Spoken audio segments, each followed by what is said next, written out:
Hey, good afternoon, folks, and good morning or good evening, wherever you're joining from. I'm not sure if I'm waiting for Jacob. I don't hear him, so I guess I will continue with our little Okay, I see presentation. everything is working, Davis. Good? Okay, so I'm going to go ahead. Yeah, Um, I think we can start. okay, so we're going to do a little bit of dissection. Hi, all. This is our third of our presentation. Um, we did some with orofacial pain. We did some with TMDs last time, and then now will be sleep medicine. So last time I showed this, I mean, we published a lot. So I just got all these copies from Dental Clinics of North America. This is the editor's copy. So I'm the sole editor for this. So the first one we did was temporomandibular disorders, the current perspective, 2023. And then we did one in 2024. This is you know systemic factors that affect TMD, sleep, and all this stuff. And then we have now the final one is January, actually this last month. This is the answers to current questions in dentistry. This has a lot of 17 chapters, and I'm the sole editor for this. So I don't get any royalties if you buy that book, but even if you get a PDF version, please read the ones that are post-procedural pain in dentistry, non-dental toothache. This is what we'll teach in the course that's coming up to Lucas's hometown, Gdansk. We're going to teach what is all written in all these books in a little bit more detail. So with that, I will go into small little discussion on, I mean, I have a full master's in sleep medicine from University of Sydney Medical School. We don't need that for dentistry. I just had an interest in sleep medicine. That's what I did that. So we're going to look at a little bit of cross section of sleep medicine and dental sleep medicine. We always say in India, this is a Sanskrit, it says tamasoma jyotirgamaya, which means the light of knowledge eradicates the darkness of ignorance. My email is right there. As part of our upcoming fellowship, you will have constant access to me and my cases, and then we can discuss them on the forum, on Zoom, and in person. So why should a dentist even learn sleep medicine? These are the reasons. So these are the high yield clinical points I would love to give my students. This is the biggest textbook in sleep medicine by Krieger, Roth, and Dement. This is the Bible, the Gita, the Quran of sleep medicine. And in that, there are a couple of chapters for dental sleep medicine. And we work with very closely with the physicians. I'm also the editor for Medical Clinics of North America. We just completed 17 chapters in the medical clinics where I'm the editor for it. And all around the world, sleep physicians, a bunch of dentists and mostly pulmonologists, ENT, neurologists, and sleep physicians came together. We published 17 chapters. It's going to come out in April, May of this year. To have a dentist edit Medical Clinics of North America, it's God's grace. And I think, as the chief editor told me, I earned it. It just didn't happen overnight. So I just want to make sure that we understand why should we dentists learn sleep medicine. So we know these facts. Sleep apnea, when you stop breathing at night, snoring and sleep apnea is the number one cause for refractory hypertension. What does that mean? Hypertension that does not respond to routine modalities of treatment. So take home message for you. If you have a patient in your practice or in your family, friends, or yourself that is on two or more antihypertensive medications, not one, two or more antihypertensive medications, consider obstructive sleep apnea. And we dentists can do magic for these patients. So I would strongly recommend two or more antihypertensive medications. That's an OSA case for me. Metabolic syndrome. This is the curse of the United States right now. What is metabolic syndrome? It's a triad. The triad is hyperglycemia, sugar, hyperlipidemia, fat, and hypertension. If you see a patient or yourself or a family member or friend with metabolic syndrome, the triad, I can tell you 50% surety that's an OSA case. And it does not even respond to current medication. It still be high cholesterol, high fat, high triglycerides, and high hypertension, high blood sugar. That's the reason. Oh, I don't even have a citation for this because it's so big, scores and scores, hundreds of publications in this already. So I didn't cite anything. Just go to Google and see type 2 diabetes, causative and aggravated by obstructive sleep apnea and snoring. Snoring is not good either. ADD, ADHD. If you know a child that has attention deficit hyperactivity, please look at their sleep pattern. You will save a life, you will save a family. So Sherwin et al. Study from Michigan, this is all shocking to see, showed that 25% of this ADHD can be reversed. Can you imagine reversed with no medications, but correcting their sleep patterns? Unbelievable study. 20 this is 2016 by Sherwin et al. From Michigan. That's called Sherwin et al. Study. Amazing study. Erectile dysfunction. This has to do with sleeplessness with a neurohormone called nitric oxide. They have the same effect. It's the vessel dilator, and reduction in blood pressure. And so erectile dysfunction is connected to obstructive sleep apnea, is connected to nitric oxide. Stroke. So many publications that, people with these metabolic syndrome and having OSA are the ones that die so fast in their sleep with a stroke. And then coronary heart disease and other. I love sleep medicine. I have a passion to learn it and teach. I still learn and I still read on sleep medicine, and we publish very robustly. Let's look at the stages of sleep, okay? Um, this was the old classification of stages of sleep. It was called stage 1, 2, 3, 4, and stage 5. It's not that anymore. This stage is called N1 right now. This is called N2. These two stages are combined to form N3. And the last stage, the dreaming stage, is called R. So this is the newer classification, N1, N2, N3, and R. Let me tell you what the importance of this is. This is high yield for take-home messages. This N2, this one, is where most of our bruxism patients brux. They brux the hell out of their teeth in N2. So anything we do, bruxism is a big circus nowadays. It's just publication after publication after publication with absolutely no result. So I just take exception to the fact. Let's look at the medicine of this, right?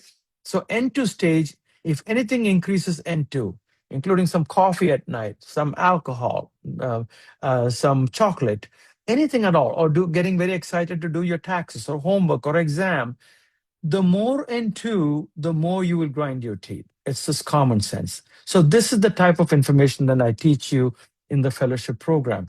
N2 relates to bruxism. And what are you going to do for it? We're going to look at that. N3 is a deep stage, delta stage of sleep. This is delta waves. Sorry, this is different. And delta wave, deep stage. This is essential for your brain health. So every drug that you know of for sleep medicine tries to increase N3. None of them really do. Um, and we'll talk about it in the course much detail. And the last one is REM sleep. You need it for consolidation of memory, learning new things. You need a lot of REM. So we will discuss all these hopefully at some longer course. This is the stage, and N2 is the most important in bruxism. Now, if I see a sleep study and the patient is bruxing in REM sleep, so REM sleep, the rapid eye movement sleep where you dream, is associated with the skeletal muscles all get paralyzed, except a few. All the skeletal muscles are paralyzed in REM sleep. So if you have some person bruxing in REM sleep, for me, that's a big red flag. For what? Neurodegeneration. Okay, so we will talk about it in detail. REM sleep should be paralyzing all the skeletal muscles except a few. If you see a bruxer, now that's medicine for me. It's not the same thing as bruxing this, bruxing that, this cohort here, that cohort there. I'm a clinician. 1987. I'm going to talk about bruxism in a moment. This is the International Classification of Sleep Disorders by the American Academy of Sleep Medicine, which is the standard of care for most nations in the world. They follow AASM because it's an amazing organization. I've been a member since long time, but this year I'm not. So, International Classification of Sleep Disorders. Guess what? In that, we have so many sleep disorders, okay? Narcolepsy, obstructive sleep apnea, insomnia. This is the largest sleep disorder. We are all insomniacs now, right? We cannot fall asleep fast. We cannot stay asleep long. So that's insomnia. And there are other disorders, but what I want to bring your attention is snoring. All right. So if I ask some of my students, what is the number one, sleep disordered breathing or sleep related breathing disorder? It's snoring. It's not OSA. It's not narcolepsy. None of that stuff. It's snoring. So remember, if a patient snores and he's not stopping to breathe, he's not apneic, he's not stopping to breathe, he's just snoring, even that can go into cardiovascular disease. Amazing stuff. Um, and then between hypertension and stroke and snoring, it's unbelievable. No apnea yet, but yet they are risking their lives. Okay. So Charles Dickens, in his Pickwick Papers, described a fat boy. That's what he called him, and it came to be known as Pickwickian syndrome because the novel was Pickwick Papers, and he described this fat boy with some redness on the cheek. He's always sleepy. They called him he's a opium eater. Poor thing. He only had this is the classic description of obstructive sleep apnea. So therefore, even now in some papers that I review for sleep medicine, they call it Pickwickian syndrome. Not a good thing to do, but it was just historical. Look at where you guys are, right? In Europe, or many of you are in Europe, and some studies have been done in, for example, France, it's been done in Germany, in Russia, and it's alarming the number of people that have apnea hypopnea index. Apnea hypopnea index. Apnea is completely stopping to breathe. Hypopnea is a little bit stopping to breathe, let's say that. And there's a number. And so many millions. I mean, Germany alone, this is staggering. I mean, considering the population of India that I see, or US, it is 350 million people. This is like 40 million right here with OSA. It's just in Germany alone. France, there is 36 million. And the other countries as well, Russia and stuff like that. So please be aware. So this is OSA. This is not even snoring. So you can imagine how many friends and families and patients of yours destroy their teeth, destroy their health, and become sleep apneic and early death and morbidity and mortality.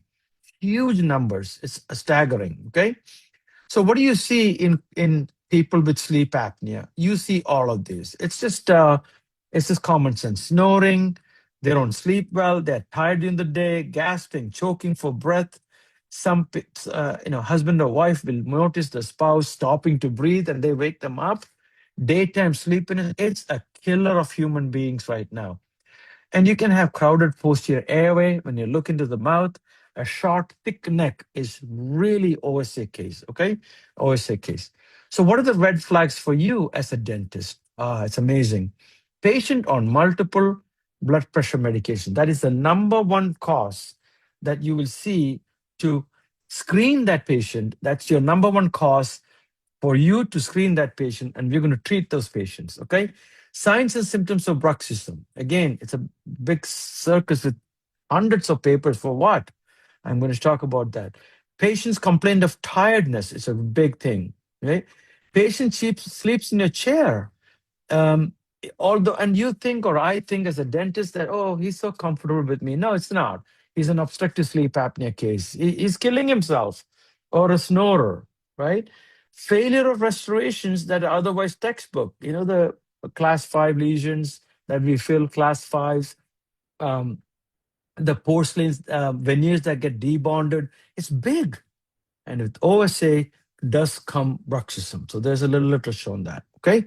How do these people die? Can we avoid that? Yes, these people die because they go through left hearted failure, nocturnal death, pulmonary hypertension, right hearted failure, systemic hypertension, they hypoventilate, and excess daytime sleepiness. Intellectually, they are down, personality is down, they get irritated. These are the things that happen to these snoring and OSA cases. We have a way of saving them along with our physician friends. And all the reason for them is that low oxygen. And if one of you is a snorer, if you know a patient who's a snorer or a friend or family member, start looking them now because it will not end good. So, how do we screen? We can ask the patient, are you waking up refreshed? Oh no, doc, I'm waking up a little tired and groggy. Number one reason, OSA, obstructive sleep apnea. There are some scales I will teach you during a course of ours that you can easily screen these patients and save the life, save the family as well. Beyond dentistry, crowns change people's lives, but this is protecting their lives for a longevity. Neck circumference alone for females, anything 14 or over is obstructive sleep apnea territory. For males, 16 and a half or more of collar size, inches, 16 and a half is obstructive sleep apnea territory. Their basal metabolic index, their Lampadi score, I'm going to show you. Scallop tongue, we used to think it's normal. It's not normal. Linea alba bucca, we used to think it's normal. It's not normal. It can indicate a big killer called obstructive sleep apnea. That is why we have made it part and parcel, essential component of all our courses, including mine, all over the world. The courses I teach must teach this, not just Bruxism and this. OSA, snoring. How can we treat these patients? Can we work with our physician friends to save lives? That's my message to you. Mallampati score, it sounds Italian. It's not. Okay? It's a small village in India. The guy is from India, and when you go to US, come to the US, it gives it a European term, Mallampati. It's Mallampati, Indian term. Okay, what are you looking for? The visibility of the posterior pharyngeal space. What a beauty! When I went to dental school twice back in India and in New York, we had no clue. Right now, when I ask the patient to open my mouth for a full mouth rehab or for a single crown, for fillings, for hygiene, our hygienists are trained to look for the Mallampati score. If they see this, I know that there's a 35% chance just by having that. Some literature goes up to 60% chance, right? That's an OSA case, nothing else. And if you look closely in this diagram, what did they do? As the severity of this thing goes up like this, look what's happening to the tongue. The tongue is becoming more and more scalloped. This is really scalloped. This is not just bruxism. I mean, moving left and right mandible doesn't cause scalloping tongue. All old nonsense. Mandible moving around the maxilla like that doesn't cause scalloping. It can be only physics dictates that it should be only because someone is in sleep, holding the tongue and sucking it. So it's like an impression being made. Okay, very indicative of obstructive sleep apnea as a killer. So scallop tongue. They say mild, moderate, severe. What is severe? The patient stretches the tongue out and the scalloping remains like that. That's severe. Just by having this, there is a 25% chance of OSA. It's amazing what we can do for these patients. What is the treatment for obstructive sleep apnea and snoring? Weight loss. But the first 10% of weight loss is good. The next 10% and following that, not so good. Okay. CPAP is the golden standard, continuous, positive, airway, pressure. And then comes dentistry, oral appliances. Remember, 2015, the guidelines have changed. Physicians don't know this sometimes, dentists don't know this sometimes. Oral appliances are as effective as CPAP in mild to moderate OSA. That's our territory. Mild to moderate obstructive sleep apnea, where they go and then they stop breathing. Okay, we can save a life. Medications didn't work well. There's a medication called acetazolamide, did not work very well. Surgery, I'll show you what happens in surgery. This patient is not going to scuba dive in the waters in the south of Poland. They're not going there. he's going to bed. So this is horrendous. I don't know how he tolerates this thing, but that's how they do. Nowadays, these CPAP machines are smaller, but the wire is there. It's a lifesaver. It reduces blood pressure, reduces blood hyperglycemia goes down. It reduces hyperlipidemia. So the metabolic triad goes down just by using CPAP. Their life is saved. And then oral appliances, okay? The tongue can be pulled forward and held like that by a tongue retaining device. It's a horrible device. I don't like it at all because the tongue hurts. Then you have mandibular repositioning devices, MRD. They're called MAD, mandibular advancement device, or mandibular repositioning device. Okay. Rationale? Yeah. When you do this, two things happen. The tongue gets out of the equation and you're breathing okay again. And plus, when you pull the jaw forward, the pharynx opens up. When you pull the jaw forward, the pharynx opens up. All right. So how do you know the appliance is working? You ask the patient, you put the appliance in. So through our course, we're going to teach you how to do the appliance, what is the complications, how to take a bite registration. It's not rocket science. We dentists do so much good stuff, full mouth rehab, implants, crowns, perio, oral surgery, endo, everything we do. So this is not a big deal. But we'll spend some quality time together learning this science. This is a tongue retaining device, which I hate. I don't use it. I've seen two or three in my lifetime. Uh, they're obnoxious things. But then they have. This is not for your internet. It's not a connectivity. It's just to push the cheek out. So there's a lot of these appliances. Okay, look at this. Just like the Bruxism appliances. Well, how many do we need? 100. All shapes and forms and colors with Christmas lights attached and everything else attached to it.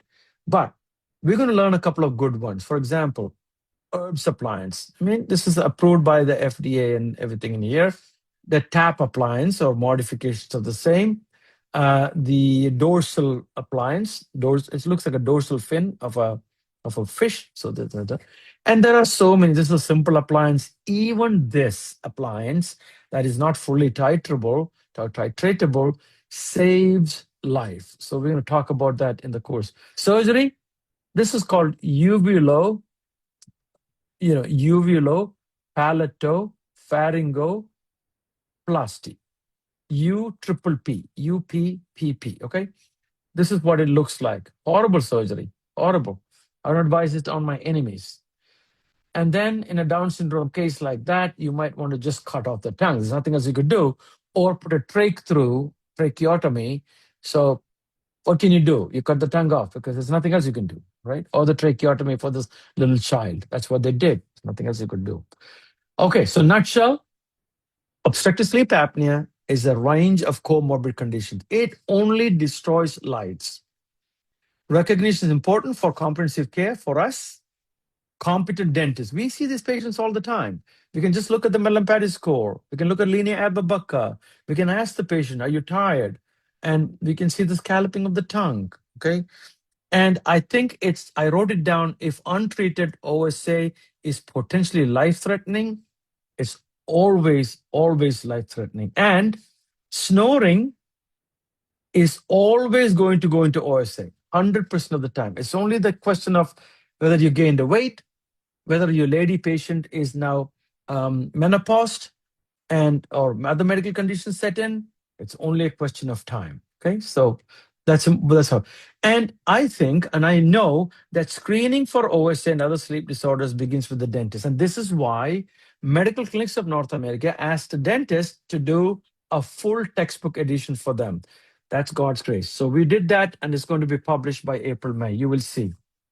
This is funny. Although we say all these big, big things about bruxism, this, bruxism, that, you ask the American Academy of Sleep Medicine, what is bruxism? This is the latest classification, by the way. I didn't make it up. Sleep-related movement disorders. Yeah, that's what it's classified. All right. Until the American Academy of Sleep Medicine changes it, if they do, all the stuff we say about bruxism, remember, 1986, 87, I joined dental school. 40 years later, 2026 now, what do we do for bruxism? after all these papers published. 50, 60, 100, 200. It's a business. I also published a couple of papers. And what do we do as a dentist after your FMR? Thing. You do a plate, an upper plate, a lower plate, sometimes both plates. And then somebody will take a 2-day course in Botox, and then that festival starts. That's it. We don't know any better. So, and it's so confusing. But you ask the AASM, what do you classify this as? It is classified as a sleep related movement disorder. I rest my case. Yes. So it's a sleep related movement disorder. There it is. Okay. Along with RLS. By the way, if you find a case that's RLS, and I'll teach you how to screen for RLS with bruxism, that patient can die early. Why? High cardiovascular risk. Wow. Now that's medicine. That I love. This is life saving for us, right? This is Dr. T classification of bruxism. According to the timing, phasic, tonic, mixed. According to the movement, static, dynamic. According to the time of the day, awake or sleep related. That's what they called it. I didn't make it up. American Academy of Sleep Medicine again, and other sleep medicine agencies, they call it sleep-related bruxism. Whether we approve it or not, they don't really care at this point. So I follow medicine, so that's what I follow. According to the etiology, primary bruxism. Nobody knows what the cause is. It's called idiopathic bruxism. I call it idiotopathic bruxism because we are the idiots. We don't know what's causing it, right? Primary or idiopathic. Secondary is the one that I really, really nail on. That's because of some syndromes. That is because of some drugs, alcohol, caffeine, all these things. Okay, so we will learn in detail about secondary bruxism. Then all this stuff came out, huh? All these things. 3 types, and then one guy says in 2021, there's 3 types: tonic, phasic, intermediate. Okay, not defined as a disease, Lobesu said in 2018. Then I'm asking, so what is it? Then someone said here, Lobesu again says in 2020, awake bruxism has greater probability of TMD pain. Now you're talking a little bit of medicine. Then I'm asking, why? We'll discuss that. Why is it? That's medicine, right? So that I love, right? I'm going to discuss that. Then there's things like this that came out in 2017, dopamine agonist and antagonist. What is the role in bruxism? So my question is this: is awake bruxism normal? Is bruxism normal? We don't really have an answer. We're just going this way and that way, and then publishing more and more and more. That's all I'm seeing. Awake clenching is approximately 20% adult population. Really? Okay. What else do we see? Women report more awareness of clenching than men. Why? Sleep grinding, that is sleep bruxism, occurs less than 11 years. Around 1/4 of our kids, they do that. Now we are seeing medicine. They bite their nails, all of them. Okay, 25% of them. Onychophagia, biting nails. It's a trend in the character. Thumb sucking. Wow, now we're changing changes. Snoring, yes. So etiology, etiopathology, the only one thing we know for sure that bruxism has nothing to do with occlusion or occlusal prematurities. Autonomic system is good. Retronathia, tonsillar hypertrophy, remember? Sherwin et al., Michigan study. Circadian rhythm disorders, personality, neurotransmitters. I'll teach you all of these. Genetics, we published the paper on genetics, okay? So, bruxism and occlusion. This is where the circus started back in 1961, Journal of American Dental Association. The circus started when Ramford, who is very good in occlusion, he published this paper and he wrote these 3 conclusions, all of which are wrong. We know that already. We know that. Then junk like this comes out. I don't know what they're doing, but it's from India in some Journal of International, something like that. But we know it has nothing to do with the bite. That we know for sure, 100%. Yes. Occlusal theory is debunked. There's so many articles by Lobezu, by Jean Levine. These are beautiful papers. We will discuss them too. And then this is from the textbook of sleep medicine. What do you see here? sequential events that happen in bruxism, sleep-related bruxism, sequential events that happen in sleep-related bruxism. You know what happens first? The sympathetic tone goes up. Does that have anything to do with tooth biting together? Nothing. The tooth contact comes way after the bruxing episode has started. So this is where the tooth contact is. And then in the medicine textbook, they called it, they really degraded us, by the way, orodental oral splint. Because of these philosophies that is floating around from east to west, north to south, all these philosophies. For me, I have a grinder in my chair. What do I do for him? Okay, I protect the teeth by a plate, upper plate, lower plate, plate with the ramp, plate with Christmas light, plate with bells and whistles. I don't care. Whatever is there, it protects the teeth. That we know. For me, then working up the case based on medicine is what I want to see. And that's what I do. So autonomic nervous system in bruxism, we know that has a real good value. Multiple beautiful medical papers, 2021, 2019, and 2018. So 18, 19, and 2021. Multiple papers of this. Autonomic nervous system in sleep-related bruxism. We know this is true. So I don't need somebody to tell me again all this. This is already shown in multiple studies, multiple papers all over the world, okay? Now, this caught my attention. This was in 2021 in Oral Health BMC. What do we see? When they looked at blood of these sleep bruxism cases, they had a inflammatory features for some reason. Yes. It could be a confounder. We don't know what it is, but I love these type of papers because it was published in Nature. And I want to see what is the value of these, right? Can these people with bruxism have shorter lives? Can they have cardiovascular and cerebrovascular risk? That's what they said.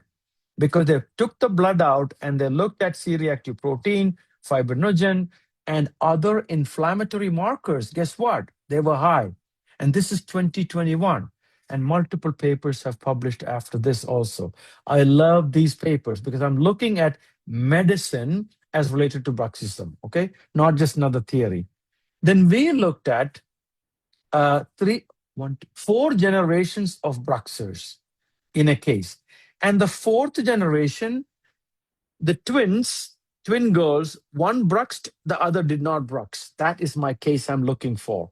Four generations of horrendous bruxers, great grandfather, grandfather, father who's a dentist, and the two children, twins, one grinded, the other did not grind. I want to see why that did not grind. So we looked at genetics, and voila, we have Frontiers of Oral and Maxillofacial Medicine 2022. We showed that it's a genetic component, and we are beginning to find out what that genetic component is. This is called a pedigree diagram. See, we can take medicine to any level, but instead of that, we are seeing all this back and forth on bucks and all this stuff. I don't really care for those arguments. I do care for the medicine as it related to a sleep medicine breathing disorder or a sleep related movement disorder. So the breathing disorder is snoring and OSA. The movement disorder is bruxism. This is what I want to look at. Okay. We even looked at in 2022. We looked at with Greenstein, who is a pulmonologist, very well published, and geneticist, Dr. Janani. We looked at the pathway of bruxism. You know, what are the different levels? And what I want to zero in is this one. And we're going to go over this a little bit, not today, in a little larger course. We're going to talk about basal nuclei. Some of us say it as basal ganglia, wrong term. That's old. Basal nuclei. We published this paper in 2022, by the way. So, what is a bruxer comes to us with pain, right? There's so many times in prosthodontics, in restorative dentistry, in rehabilitative medicine, in FMRs, we see the most common etiology. Is that bruxism? So what is the most common etiology of muscle pain? We know the most common etiology of muscle pain is ischemia of the muscle. It's not the bruxism, it's ischemia. So we're going to talk about that in our course. What are the most diagnoses with myalgia? Muscle pain. Is it bruxism? It's myalgia. What will you see in the Bruxer? Some enlarged muscles, hypertrophy, muscle hypertrophy. Muscle hypertrophy does not hurt, but if there's something wrong with systemic factors, then I know that can hurt. So your patient with bruxism, 10 patients you take, they're all grinding, 3 have pain, 7 don't. I'm interested in this, not just these 3. I'm interested in why they don't have a problem with pain. We all brux, most of us do, but most of us don't have pain. So we're going to discuss that and dissect that case a little bit. So chronic bruxism has minimal pain. They don't have pain. They're okay. This is Levine's paper. When is it most likely that a bruxer complains of bruxism? Somebody tells them or is fatigued and they're in pain. My peeve when a bruxer has pain is systemic, and this is medicine for me. I know that I've dedicated my life in the last 40 years to medicine, not theories and hypotheses and one publication after the other. It's okay, it's all good. But systemic factors that affect that pain in that bruxism, that is what we will empower you. It's a case, 39-year-old. Everybody said it's bruxism, uncontrolled jaw movement, hyperacidity. Guess what? Appliance factory opened up. Uh, like 3 appliances for this, 3 plates. Somebody did a Botox course for 2 days. So then he did, okay, let me do Botox. What level have we grown if you do this to this poor patient? And you know what? I knew something was wrong when I saw this patient. This is the bruxing movement. That's not bruxism. This is facial nerve. This is trigeminal nerve. This is spinal accessory nerve. For me, if I see them firing together in that movement, I want to take an MRI. And I did take an MRI. This is what I'm going to teach you. MRI for that case. And guess what we found? There's a little subtle difference in the ratio of brainstem and pons ratio. Brainstem and pons ratio. What does that mean? I didn't know. So I went to the higher authority, a movement disorder specialist. This was supposed to be bruxism with botulinum toxin involvement here. And the movement disorder specialist said, let's do a PET scan and a SPECT scan. Guess what we found? Parkinsonism syndromes. Wow. This patient has 6 to 7 years to live. And a bunch of dentists in this state in US have been treating her with all these little theories and philosophies with plates and Botox. And she has 6 years to live, maximum 7, once you have a diagnosis of MSA, multiple system atrophy. This one. It's a tragic case. This is my peeve in medicine, folks. We will lead you through it.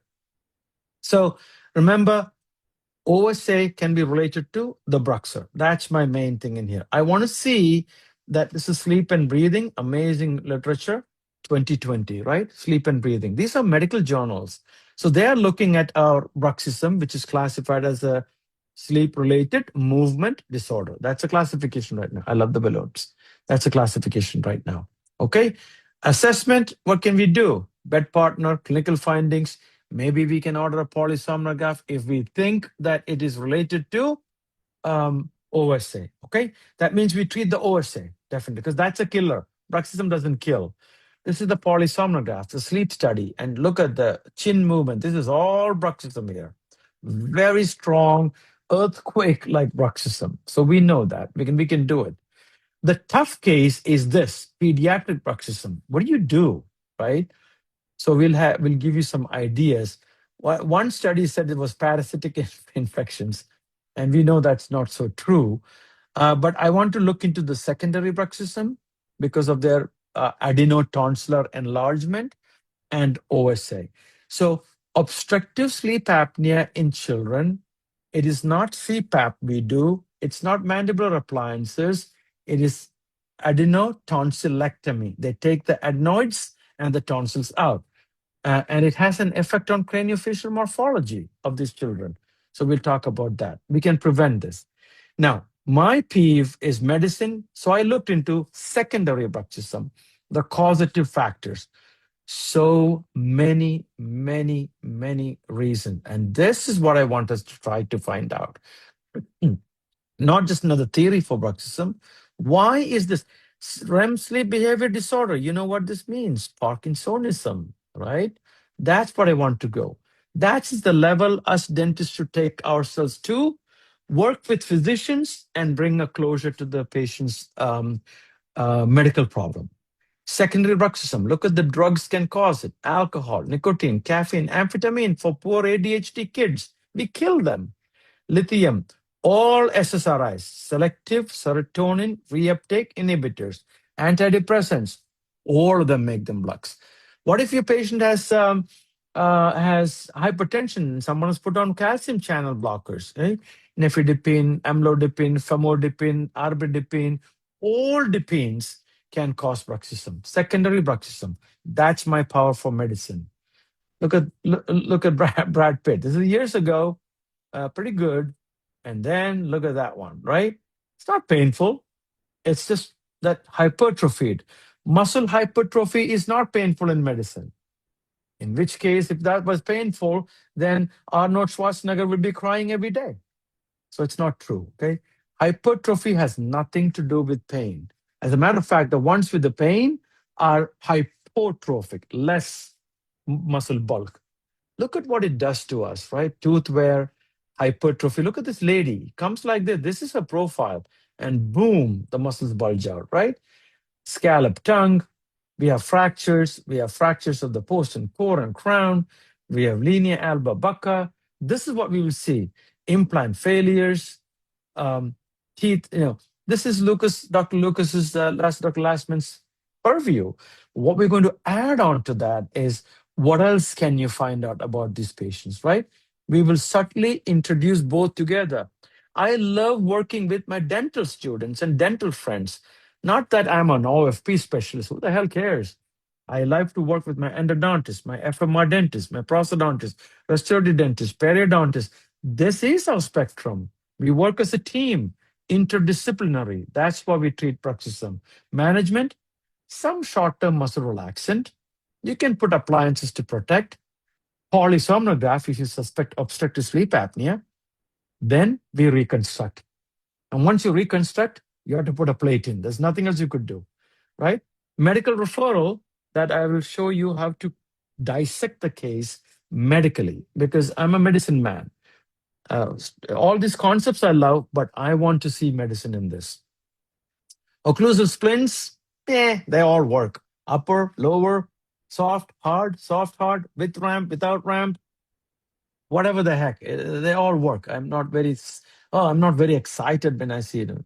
They all work. That's it. Dentist role in bruxism. This is a sleep-related movement disorder as of classification as of now in medicine. So therefore, what is our role? We identify bruxism. Now we looked at snoring.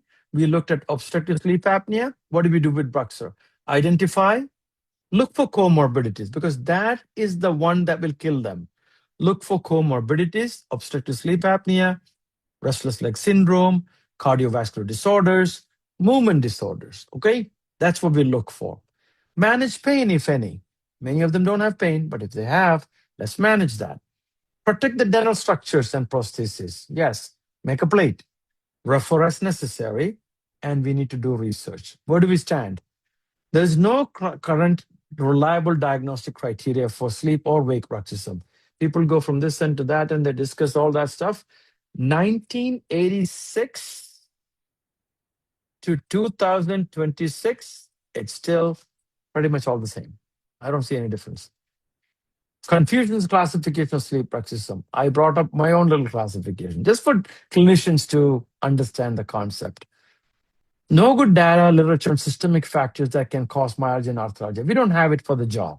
We're beginning to have through our publications. We don't have it yet. So all these books are for that. I mean, this is what we are doing. We're not publishing in some journal. We are building up textbooks of this. And let's try to find out if dentists can learn with us. And I can learn from you all as dentists, because some of you have done FMRs and stuff so long. I know Luca has. So I'm going to ask him, right? Give me input into this, right? There's no consensus, acceptable definition. Nothing is there. It's just 86 to 2026. I'm at a stalemate from all the literature I've read. Summary: bruxism is currently classified by the American Academy of Sleep Medicine, that is ICD, International Classification of Diseases, and ICSD, International Classification of Sleep Disorders. Okay. Number 3, sleep movement disorder. That's what we have right now.